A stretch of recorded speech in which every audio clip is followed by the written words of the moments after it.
and society waxaan ku jiraa mataqaanaa social media qof waliba wuxuu eegayaa qofka ka fiican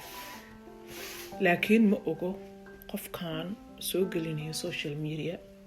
wuxuu ku tusayo waa wax uu ku soo shaqeeyay saacado waa wuxuu ka soo shaqeeyay maalimo badan oo perfectly uu isku keenay markaas aartana isku compare gareysid adiga waa isfiirinaysa waxa laada waxaan iyo waxaas iyo waxa maxaa u gaari waay qofkaas ay fiican fiir qofka meeshu marayo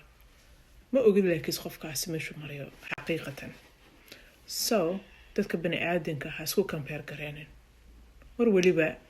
dadka kaalito eg dadka ka koreeya is u maleynaysa inay ka koreeyaan waxa og tahay ama ogaan kartaa ama hadaa aad qofkaas reality wuxuu ku nool yahay waxa ku noqonaysa happy noloshaadii qof waliba wuxuu leeyahay alla qofkaasi uu kala kacday qofkaasi ma sha Allah inta soo followers buu leeyahay ma sha Allah qofkaasi inta soo qof baa dhageysto markaas aad ka noqonaysaa jealous markaas aad aniga maxaa inta u gaari waay noloshaada iyo noloshooda isku mid ma ahan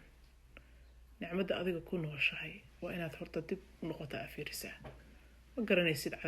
cadaabta haday ku jiraan haday nimco ku jiraan waxay ku jiraan garanaysid waa editing wax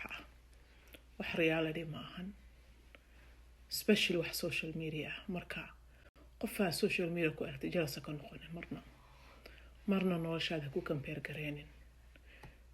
anyways reality gana ma fiicna dad kale inaad ku compare gareysid because wasbahdilaysa adiga low self esteem bad yeelanaysa marka bini aadan kale aad ku compare gareysid weliga adiga taadib mar waliba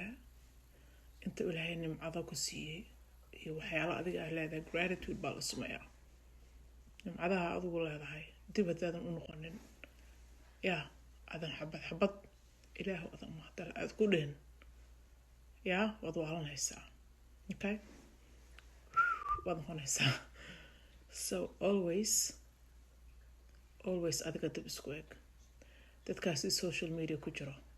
you don't know waxay ku jiraan reality gooda waxay tahay ma garanayso so happy isku noqo adiga intaad haysatid ma aragtay Ilaahu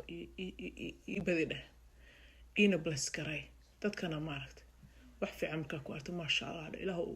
u zaidi malaa'igtana aamin bay ku leedahay ha xaasidin dadka because markaa xaasidid qalbigaada madow ka dhigaysaa wa salaami